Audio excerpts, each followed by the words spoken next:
Welcome back to the next installment of what has turned out to be kind of a build series on these gold tip warriors.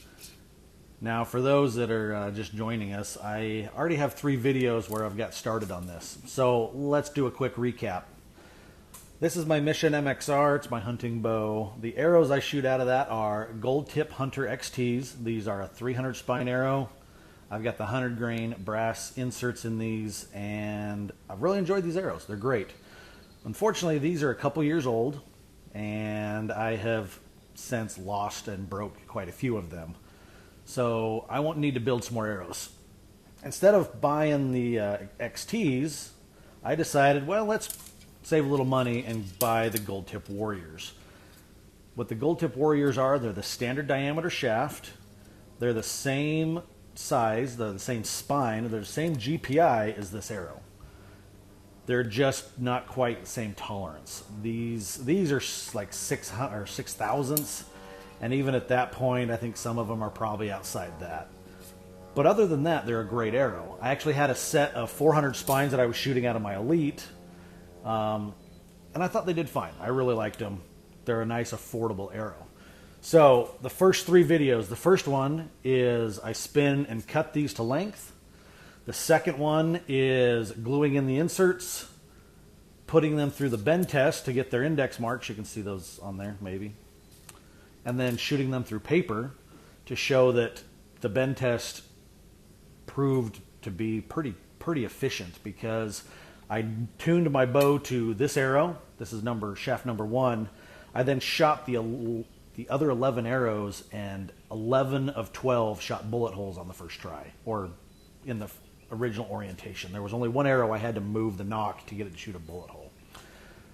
Video number 3, I took half of those shafts, so I took 6 and fletched them up with the ice veins, because I want to shoot them out of this bow to test a couple things. And that's where we're at today, is we're going to take these arrows and we're going to go shoot them out of the Elite. So the idea here is that my Elite's really easy to adjust. That's what I kind of love about these Elite bows. And I was shooting 400 spine arrows out of that, and so I wanted to see how it did with the 300 spine, because with the 400 spine arrows I actually had to turn the bow down to get them to shoot straight. The 400 spine at 60 pounds, I realized I was a little weak on the arrows. So I wanted to try 300 spines just to see if they shoot better once we get out to distance. So where we're at today, this bow is exactly where I left off a couple videos ago after we got done shooting it through paper. I have not made any adjustments to this bow since I bare shaft tuned it to this arrow. So what we're going to do is we're going to step outside, we're going to do a bare shaft tune, and then stretch it out to 50 yards and just see how it shoots. Come along.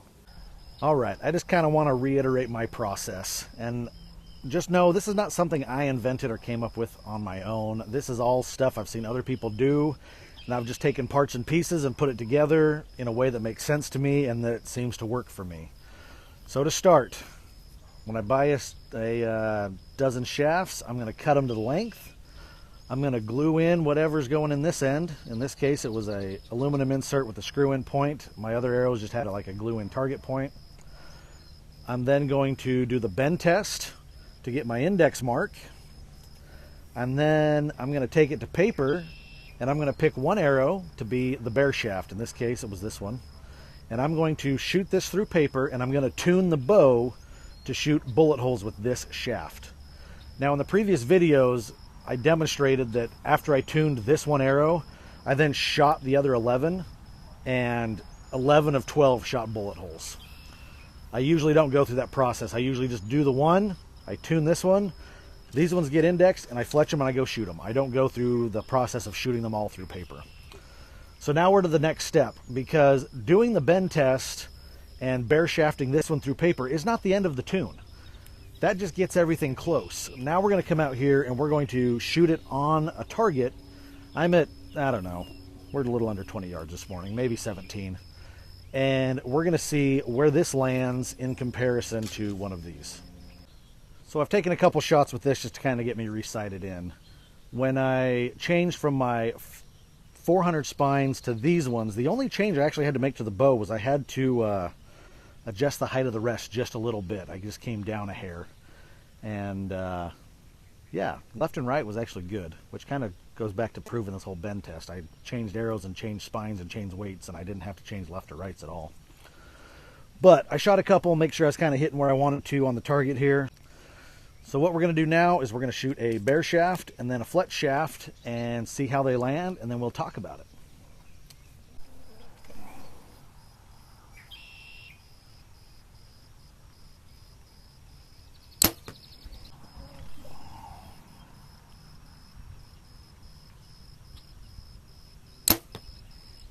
I don't know how well that one fell. Let's try again. Let's shoot this one. Ooh. Slapped the fletch shafts. All right, let's look at initial results here. Now, when you're doing this, you need to use a good heavy foam target. You don't want something that can twist and move as you hit it. This has been shot up quite a bit. I just put out a review video on this after having it for 9 months. So it's kind of hard to have a nice good aiming dot here, so I put a piece of tape to aim at. Now what we're initially seeing here is, if we look at them this way, the bare shaft is actually almost perfectly parallel with the fletch shaft. So that's a good sign. It's hitting just a tad high. So I'm going to pull these and we're going to try it again. I want to make sure I got repeatable results, and then we'll make some adjustments.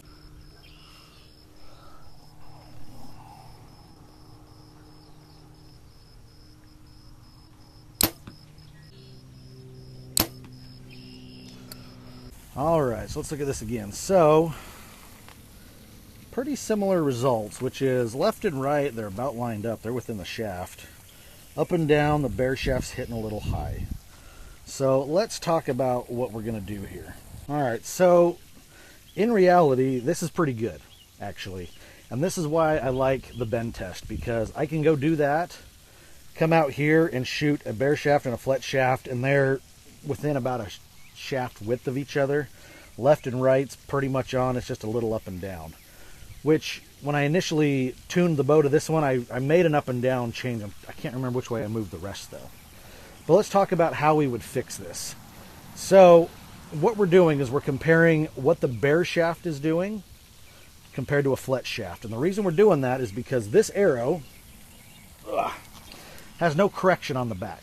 This arrow, after it's about, I don't know, 10 yards out of the bow, for the most part has corrected itself and it's flying straight, unless you got something really crazy going on. But usually they straighten out and they're flying nice and straight, and they fly straight to the target. That's the whole point of fletchings. That's what they do. They straighten up the bow, or they straighten up the arrow. When you shoot an arrow without fletchings on it, you don't get that. So you can get an arrow that's going to come in and it might hit point high looking down like this. Obviously this is kind of extreme. The idea here is we're going to make some adjustments to try to get this arrow to come back in line. So for ups and downs, it's just like broadhead tuning, because this is essentially the same thing as doing a broadhead tune.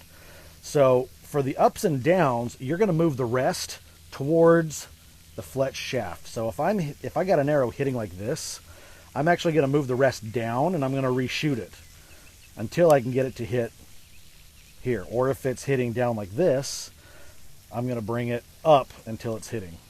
Now, if it's hitting left and right, so if you got an arrow that's hitting like this, again, this is really extreme, you're going to move the arrow to the bare shaft. So left and right, you're moving to the shaft or to the broadhead if you're doing this with broadheads. So same thing, if it was hitting like this, we would be moving the rest to the left, chasing the bare shaft. Or if it landed this direction, we'd be moving it to the right to chase it. Now, when I say chasing it, we're moving like just very, very, very small changes. Extremely small. And especially when they're as close as these two are right now, I'm probably not even going to mess with this. I might make a small vertical adjustment. Like I said, very, very small. Like 1/64 of an inch on my rest. Super tiny. That's the basics of bare shaft tuning on a target. Is up and down, you're going to move to the fletch shaft. Left and right, you're going to move to the bare shaft. Now, the reason I'm out here doing this with the 300 spine arrows is because when I had the 400 spines, I would get to the point where I could get the points to hit together, so they were in the same spot in the target, but the arrow itself was kicked sideways like this. So yeah, it was hitting in the same spot, but the arrow was over here.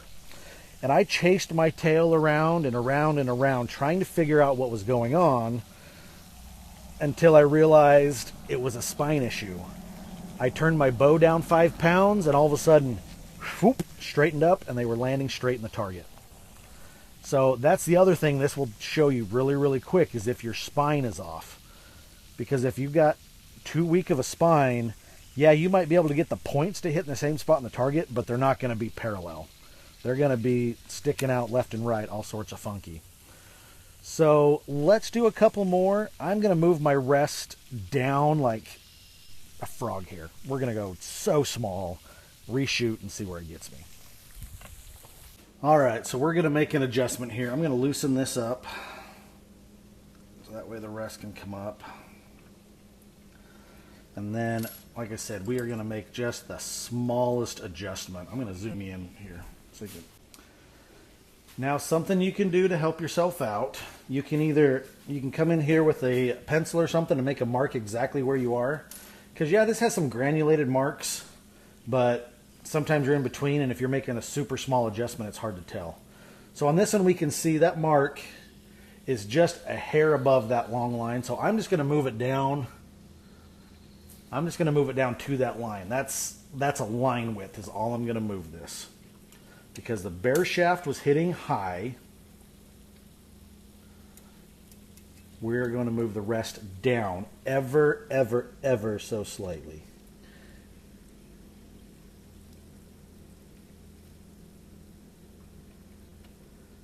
There we go. I did not move that very far. So let's go see if that was too much, because there's a chance I might have way too much on that. These adjustments are so small that need to be made. All right, we'll reset the football here.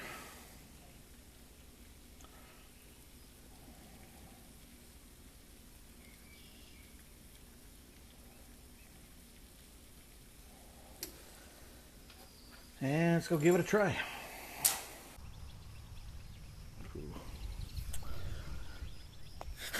Let's try that again.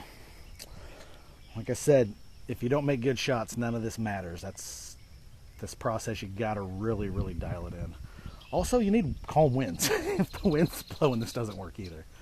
So that's why I'm trying to get this done this morning before it starts warming up and before I do my yard work.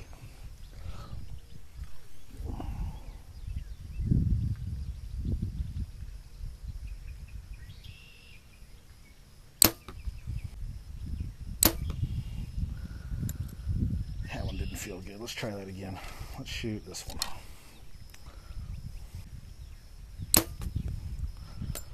Well, to be honest, not much of a change. So I think I'm just going to leave it alone. Let's go stretch this out a little bit further and see how it does. Now, the other thing we got to acknowledge here is skill level. For me, shooting the bear shaft on the target, 20 yards is as far as I can do that I think it's effective. Now, I think it was Paige Pierce, if I remember. She says she does this bear shaft tune out to 50 yards. You've got to be incredibly good, which she is. So, in this case, for me, once I bear shaft at 20, I'm done with it. I'm going to leave it alone, and now we're going to stretch this target back, and we're going to start shooting groups and see what they look like. And if something seems off, or if they're drifting to one side or the other, we might make some small adjustments. Now, the other thing I wanted to address is that when you're doing this bear shaft tune, you don't have to just move the rest. If you've got a bow like this Elite, you can actually use the set technology to correct some of that left and right. Or if you've got like a Bowtech, you can use their stuff. Hopefully the big changes, like if you're shimming cams or you're doing top hats, you probably would have done that when you were shooting the bear shaft through paper inside. At this point, if you're having to make those big adjustments, something's wrong. This is minute, and that's what this set technology is for, is it makes it super easy to just ever so slightly make changes if you don't want to move your rest. A lot of guys are really hell-bent on it. It has to be exactly 13/16. If it's shooting straight, it's shooting straight. I don't care where the rest is at. As long as I've got clearance and everything's lining up on the target, I'm cool with it. All right, now that we got this thing, for the most part, bare shaft, fletch shaft, hitting in the same spot at 20 yards. Oh, it was about 17.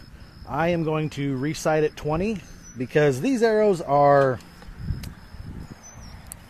like 50 grains heavier than the ones I've been shooting out of it, so my sight tape doesn't mean a whole lot. So we're going to start here at 20, get a 20 mark, and then we're going to start working it back to 50.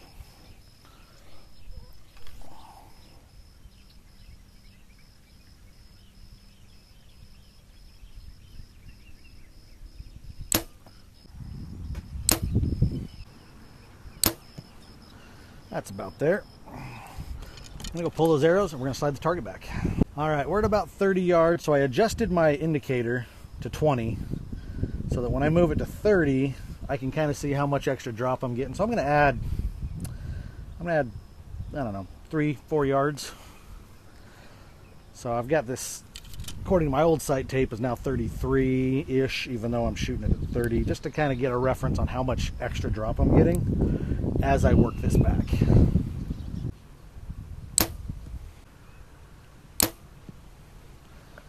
Close enough. Let's go push it back to 40. All right, I added 3 yards at 30. We're gonna add 4 yards at 40 and see where they land. Whew, that one dropped right in there. Awesome. Pretty close. Let's go push it back to 50.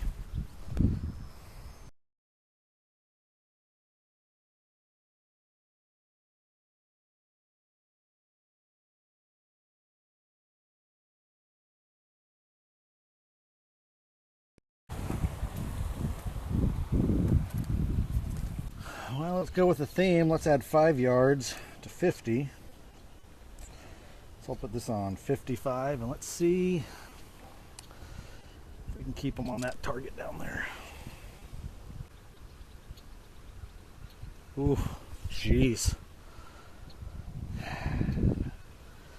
think I need to get my Carter Revolution out and shoot that for a couple days. I'm getting a little punchy, grabby on my thumb button here. That Carter Evolution is probably the best thing I've ever bought. It's helped me so much.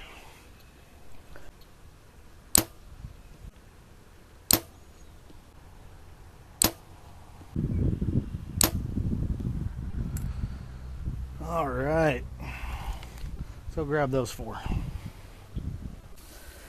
Well, for my first group at 50, it's not terrible. They're all in the center module. So I know I can improve on that. Part of that's just because I need to get out here and shoot more. So I think I've got one more thing I want to try, and then we'll wrap it up. All right, the last thing I want to try here, because these actually have inserts, is I want to shoot a broadhead at 50 and see what it does. I think this is the only broadhead I have that's 100 grains though. Let's see. 99.4. I think that's close enough, because these are 100 grain points that I've had in these. I think. Let me verify that. I'm pretty sure they're 100 grain. Yep. All right, so what we're going to do is we're going to put this on a couple arrows and find which one it spins straight on, and then I know it's a target bow, but we're going to go shoot it and see how it does. Yeah, it does okay on that one. It's number 9.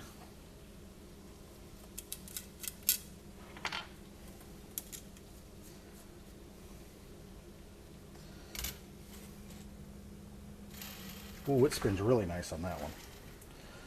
So that's number 11. We're going to go use that one. All right, in my book, broadheads at distance is the ultimate way to test a tune, because if you can get an arrow that has steering at the front and steering at the back to hit where you want, that's the best way you can tune a bow. So we're going to try this now and just see, because this might allow us to make just some finite adjustments. Little pro tip: always shoot the broadhead first. That way you're not cutting your fletchings off if you ended up stacking them together. All right.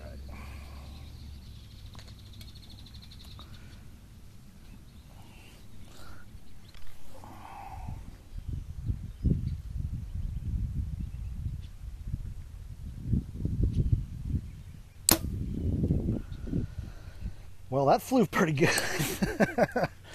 That dropped right in there. Let's see if I can put a field tip next to it.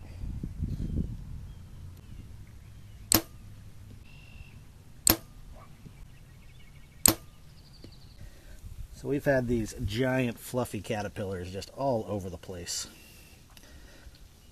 They're out on the roads, everything. Like you drive down the road and you'll see a dozen of them trying to cross the road. They're on everything. Every time you turn around, they're crawling up the car. They were just trying to crawl up my bow stand. They're all over. All right, this doesn't look too bad. So I think, wasn't it this one? I think that's the broadhead there. And these are the 3 fletch. So it hit a little lower than what these ones grouped at. Now I could do this over and over again and really dial these in. And if this was going to be my final setup, shooting these arrows with those broadheads out of that bow, I would go through that effort. Well, I think we can say the bend test theory works when it comes to setting up your bow. That's my 50-yard group. This is like the 3rd group I've shot here at 50 with it. That one's me. Can't blame the bow.